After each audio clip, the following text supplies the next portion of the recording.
सीधा रुख करते हैं वॉर मेमोरियल का, जहां पर प्रधानमंत्री नरेंद्र मोदी पहुंच गए। तस्वीरें इस वक्त हम आपको दिखाते हैं। ये देखिए वॉर मेमोरियल की तस्वीरें हैं और आपको बता दें कि इससे पहले सदैव अटल समाधि स्थल पर पहुंचे थे और दिवंगत पूर्व प्रधानमंत्री अटल बिहारी वाजपेयी जी को श्रद्धांजलि दी थी। और अब ये तस्वीर इस वक्त आपके सामने वॉर मेमोरियल की तस्वीरें हैं और आज बेहद खास मौका है। देखिए तस्वीर में आप देख पा रहे राजनाथ सिंह भी उनके साथ ही मौजूद है। प्रधानमंत्री नरेंद्र मोदी के साथ वॉर मेमोरियल पहुंचे हुए हैं और यहां पर शहीदों को श्रद्धांजलि देंगे, नमन करेंगे।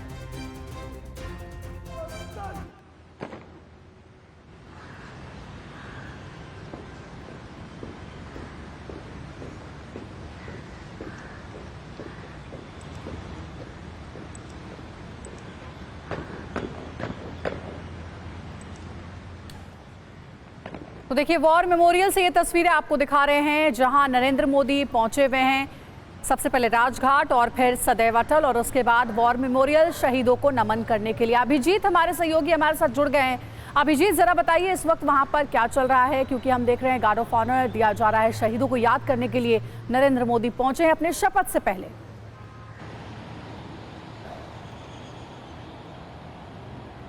जी बिल्कुल, प्रधानमंत्री नरेंद्र मोदी वॉर मेमोरियल पर पहुंच चुके हैं और उनके साथ इस वक्त रक्षा मंत्री राजनाथ सिंह भी मौजूद हैं। पार्टी के अध्यक्ष जेपी नड्डा मौजूद हैं बीजेपी के, और वॉर मेमोरियल पर श्रद्धांजलि देने के लिए प्रधानमंत्री नरेंद्र मोदी पहुंचे हैं, जैसा कि कार्यक्रम निर्धारित किया गया था। इस वक्त हम वॉर मेमोरियल के ठीक सामने मौजूद हैं और चूंकि प्रधानमंत्री नरेंद्र मोदी यहां पर पहुंचने वाले हैं, तो जिस तरीके की सुरक्षा व्यवस्था आपने राजघाट पर देखी और उसके बाद अटल समाधि स्थल पर देखी, उसी तरह की व्यवस्था यहां पर भी की गई है। एनएसजी कमांडोज यहां पर तैनात किए गए हैं। हालांकि ट्रैफिक जो है वो ये इंडिया गेट सी हेक्सागन पे चलता रहे सुचारू रूप से, उसकी भी व्यवस्था यहां पर की गई। लेकिन फिलहाल जो वॉर मेमोरियल के अंदर से तस्वीरें आ रही हैं वो श्रद्धांजलि अर्पित करने के लिए प्रधानमंत्री नरेंद्र मोदी वॉर मेमोरियल की तरफ बढ़ रहे हैं। और यहां पर तमाम जिस तरीके के अरेंजमेंट जो शहीद स्थल पर किए जाते हैं उस तरीके की यहां पर व्यवस्था जो है वो की गई है। और प्रधानमंत्री नरेंद्र मोदी अब वॉर मेमोरियल का जो वो पॉइंट है उस जगह पर पहुंच चुके हैं जहां पर वो श्रद्धांजलि अर्पित कर रहे हैं। तो ये सीधी तस्वीरें वॉर मेमोरियल के भीतर से आ रही हैं। ये 3 कार्यक्रम जो निर्धारित किए गए थे इसके भी बड़े मायने हैं। सबसे पहले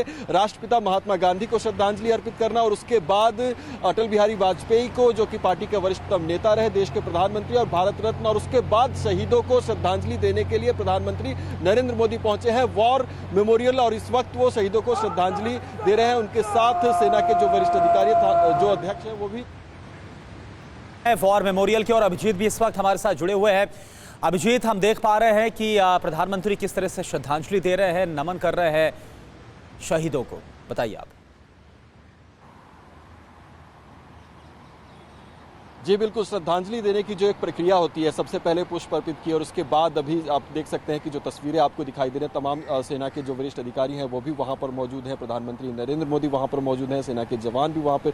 जिस तरीके की एक व्यवस्था होती है शहीदों को श्रद्धांजलि देने के, शहीद स्थल को श्रद्धांजलि देने के लिए, उस तरह की एक व्यवस्था यहाँ पर की गई है। अभी आप देख सकते हैं कि सावधान के मुद्रा में आपको तमाम लोग शांति की मुद्रा में दिखेंगे। ये एक जो प्रक्रिया होती है वो कुछ मिनट की होती है और उसके बाद जो है वो श्रद्धांजलि जो है वो पूरी जो प्रक्रिया है वो पूरी हो जाएगी। उसके बाद यहाँ से प्रधानमंत्री यहाँ से निकलेंगे। तो अब कुछ ही क्षणों में यहाँ पर जो श्रद्धांजलि देने की जो ये पूरी प्रक्रिया है वो पूरी हो जाएगी। और इस वक्त हम सीधी तस्वीरें जो वॉर मेमोरियल के अंदर से दिखा पा रहे हैं आपको, उसमें आप देख सकते हैं कि प्रधानमंत्री नरेंद्र मोदी यहाँ पर मौजूद हैं, रक्षा मंत्री मौजूद हैं यहाँ पर, और उसके अलावा जो बीजेपी के राष्ट्रीय अध्यक्ष हैं जेपी नड्डा वो मौजूद हैं, और सेना के जो अधिकारी हैं वहाँ पर वो भी आपको साथ में मौजूद दिखाई देंगे। तो ये शहीद स्थल पर जो वॉर मेमोरियल पर जो श्रद्धांजलि का जो कार्यक्रम तय किया गया था वो अब पूरा होने को है, वो अब अपने समापन की ओर है। और अब यहाँ से प्रधानमंत्री नरेंद्र मोदी जो है वो आगे जो है वो थोड़ी देर में ही निकलने वाले हैं यहाँ से। तो इस वक्त बहरहाल वो वॉर मेमोरियल के भीतर मौजूद हैं, जो कि सीधी तस्वीरें आप यहाँ पर देख रहे हैं, और तमाम जो सेना के जवान हैं वो आपको इसमें तस्वीरों में दिखाई दे रहे हैं। तो जो आज सुबह का जो निर्धारित कार्यक्रम था, सबसे पहले राजघाट पर राष्ट्रपिता महात्मा गांधी को श्रद्धांजलि देना, उसके बाद अटल बिहारी वाजपेयी को श्रद्धांजलि देना, उसके बाद शहीदों को श्रद्धांजलि देना। इसमें भी एक बड़ा मैसेज है और वो मैसेज ये है कि जो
और देखिए अभिजीत अभी हमारे साथ बने हो। अभिजीत, अभी आप जिक्र कर रहे थे जिस खास मैसेज का आप जिक्र कर रहे थे उसी पर मैं बात करना चाहूँ, क्योंकि हमेशा से हमने देखा किस तरह से चाहे वो मोदी सरकार में जो पहला कार्यकाल हो या दूसरा कार्यकाल रहा हो, सेना को हमेशा सर्वोपरि रखा गया है और सेना और जो शहीदों के प्रति सम्मान है वो हमेशा सामने रखा गया है, व्यक्त किया गया है। जी बिल्कुल, अभी वॉर मेमोरियल पर श्रद्धांजलि देने की जो प्रक्रिया है वो पूरी कर चुके हैं प्रधानमंत्री नरेंद्र मोदी और अब यहां से वो निकल रहे हैं। लेकिन जो मैसेजिंग की बात हम कर रहे थे, जो संदेश की बात हम कर रहे थे, वो इन तमाम कार्यक्रमों में अगर आप देखें तो कुछ न कुछ संदेश जरूर छुपा हुआ है। आज शपथ ग्रहण समारोह होना है मोदी 3.0 का, उसे भी ऐतिहासिक बनाने के लिए तमाम इंतजाम जो है वो किए जा चुके हैं। लेकिन उससे पहले जो परंपरा का निर्वहन है वो करते हुए प्रधानमंत्री नरेंद्र मोदी दिखाई देंगे। 2014, 2019 की बात करें या फिर बात करें आज की 2024, जब वो तीसरी बार देश के प्रधानमंत्री बनने का शपथ जो है वो लेने वाले। लेकिन उससे पहले जो परंपरा का निर्वहन वो करते रहे, उन्होंने तमाम परंपराओं का निर्वहन किया। सबसे पहले जिस दिन संसदीय दल की बैठक हुई, एनडीए की बैठक, एनडीए का उनको नेता चुना गया, सबसे पहले वो अपने पार्टी के वरिष्ठ नेताओं से आशीर्वाद लेने के लिए पहुंचे, लालकृष्ण आडवाणी के पास पहुंचे, मुरली मनोहर जोशी के पास पहुंचे। उसके बाद आज जब शपथ ग्रहण का दिन आया है तो ये कार्यक्रम तय किया गया था कि सबसे पहले राष्ट्रपिता महात्मा गांधी को श्रद्धांजलि देंगे, फिर जो पार्टी के पितामह कहे जाते हैं या वरिष्ठतम नेता भारत रत्न अटल बिहारी वाजपेयी, और जिसका जिक्र आप कर रहे हैं, एक साथ हम 3 तस्वीरें भी दिखा रहे हैं। सबसे पहले राजघाट पर बापू को नमन किया नरेंद्र मोदी ने, दूसरी तस्वीर सदैव अटल पर जाकर अटल जी को श्रद्धांजलि दी और तीसरी तस्वीर कुछ देर पहले की है, वॉर मेमोरियल पर शहीदों को नमन किया है नरेंद्र मोदी ने। आज वो प्रधानमंत्री के रूप में शपथ भी लेने जा रहे हैं तीसरी बार। एक बड़ी खबर है, आज शाम मोदी सरकार का शपथ ग्रहण होगा। गृह, वित्त, रक्षा, विदेश मंत्रालय बीजेपी अपने पास रखेगी, शिक्षा संस्कृति मंत्रालय भी बीजेपी के पास रहेगा। सूत्रों के हवाले से ये जानकारी है, सहयोगियों को 5 से 8 कैबिनेट पद संभव है। तो देखिए, सूत्रों के हवाले से बड़ी खबर मिल रही है कि आज कैबिनेट की रूपरेखा किस तरीके की होगी। सबसे पहले जैसा हमने आपको बताया है कि गृह विभाग की बात करें, वित्त विभाग की बात करें और रक्षा मंत्रालय की बात करें तो ये मंत्रालय बीजेपी अपने पास रखने वाली है। वहीं शिक्षा संस्कृति मंत्रालय भी बीजेपी के पास रहेंगे। ये सोर्सेज के हवाले से जानकारी है जो आपको बता रहे हैं। वहीं सहयोगियों को 5 से 8 कैबिनेट पद संभव है।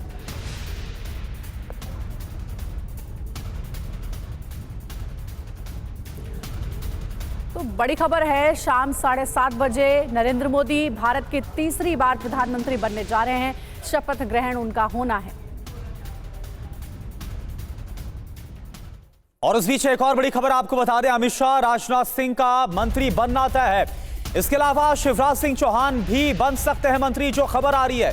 मनोहर लाल खट्टर बन सकते हैं मंत्री, बसवराज बोमई, सर्बानंद सोनोवाल बन सकते हैं मंत्री। ये वो नाम है जो कि मंत्रिमंडल में शामिल हो सकते हैं। इनमें से कुछ वो नाम है जो कि मंत्रिमंडल में नए चेहरे के तौर पर शामिल होंगे। इसमें चाहे शिवराज सिंह चौहान की बात करें जो विदिशा से आए हैं एक बड़ी जीत के साथ, या फिर अगर बात करें मनोहर लाल खट्टर की, उन्हें भी मंत्री बनाया जा सकता है। और क्योंकि यह भी कहा जा रहा था कि कई बड़े जो मंत्री हैं जो पिछली सरकार में थे उनको रिपीट किया जा सकता है, और इसमें जो नाम है वो गृह मंत्री अमित शाह की बात की जाए या फिर रक्षा मंत्री राजनाथ सिंह की बात की जाए, एक बार फिर से इनका मंत्री बनना तय है, जो खबर निकलकर सामने आ रही है।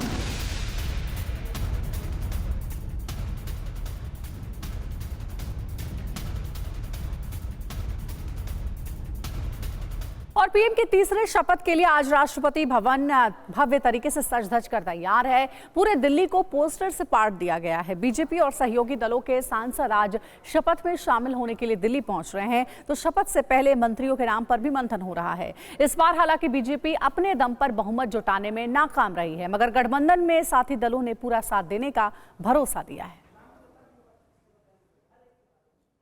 तो राष्ट्रपति भवन में शपथ ग्रहण समारोह की भव्य तैयारियां चल रही है। शाम 7:15 बजे से समारोह शुरू हो जाएगा। 7,000 से ज्यादा मेहमान इसमें शामिल हो सकते हैं। तो इन सब के बीच विपक्ष का आरोप है कि उन्हें कार्यक्रम में आने का न्योता तक नहीं मिला। 7 देशों के राष्ट्राध्यक्ष, सेंट्रल विस्टा में काम कर रहे मजदूर, सफाई कर्मी और ट्रांसजेंडर समुदाय के लोगों को आमंत्रित किया गया है।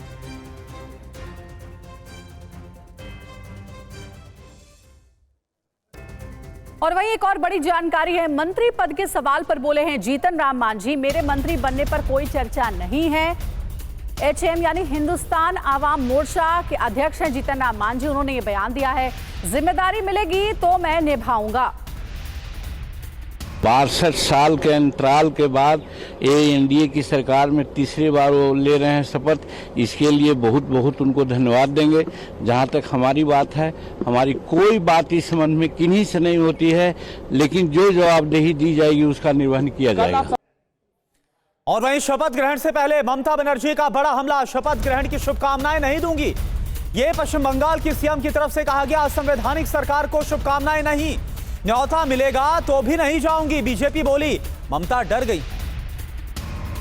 इसी के लिए मैं सॉरी, हम ये जो गवर्नमेंट पूरा अनडेमोक्रेटिकली, अनकॉन्स्टिट्यूशनली, इलीगली गवर्नमेंट बना रहे हैं, हम उसको शुभकामना नहीं दे सकता है। I am sorry for that. हमका शुभकामना देश के लिए रहेगा। সেজন্য মমতা বন্দ্যোপাধ্যায় তাদের মনোবল বাড়ানোর জন্য বারবার এই কথাগুলো বলছেন যে যেন তার নেতাকর্মীদের মনোবলটা বজায় থাকে। কারণ মমতা বন্দ্যোপাধ্যায় যদি বলেন যে মোদিজি সরকার 5 বছর চলবে, তাহলে পরে তারা ভয়ে থাকবে যে কোন সময় জেলে যেতে হবে। और वहीं शपथ समारोह को लेकर कांग्रेस का दावा है, अब तक हमें न्योता नहीं मिला। कांग्रेस का कहना है, न्योता मिलने के बाद हम सोचेंगे।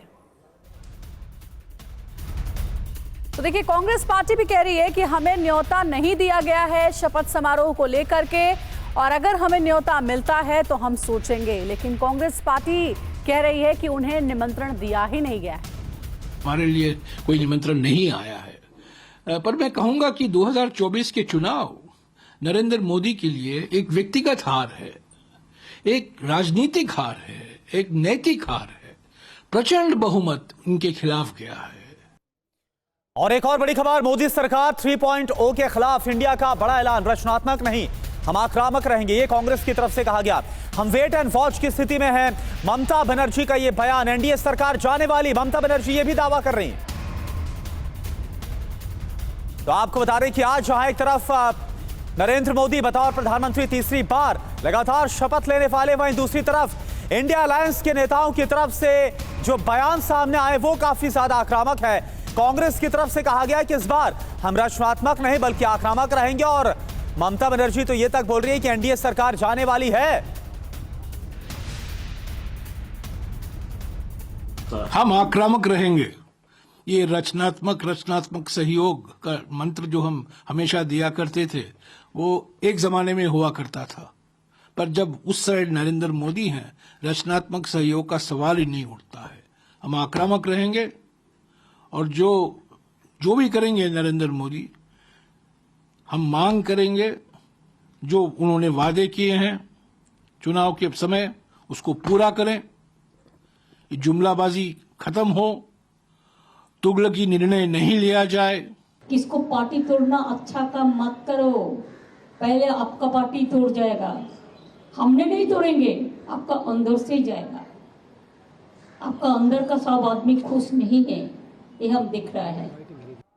और एक बड़ी खबर है, जेडीयू के प्रवक्ता केसी त्यागी का बड़ा बयान। नीतीश कुमार को पीएम पद का ऑफर मिला था, 4 जून को इंडिया गठबंधन से आया था ऑफर, जेडीयू ने ऑफर स्वीकार नहीं किया। केसी त्यागी कह रहे हैं, नीतीश कुमार ने मोदी के नाम का अनुमोदन किया।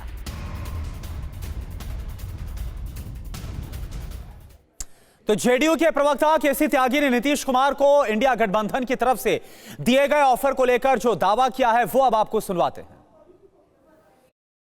जो इंडी गठबंधन के नेता नीतीश कुमार को संयोजक बनाने के लिए तैयार नहीं थे, उनके प्रधानमंत्री पद के ऑफर आए। मुझे प्रसन्नता है कि जेडीयू के नेतृत्व ने उनको रिजेक्ट कर दिया और नए प्रधानमंत्री के रूप में श्री नरेंद्र मोदी के नाम का अनुमोदन श्री नीतीश कुमार जी ने किया, और ये सारी अफवाहें जो उनके द्वारा फैलाई गई थी उनका समापन हो गया। लेकिन ये पॉलिटिकल बैंकरप्सी इंडी गठबंधन के नेताओं की रही कि जिस व्यक्ति को वो कन्वीनर बनाने के लिए तैयार नहीं थे, उसको प्रधानमंत्री का पद ऑफर कर रहे थे।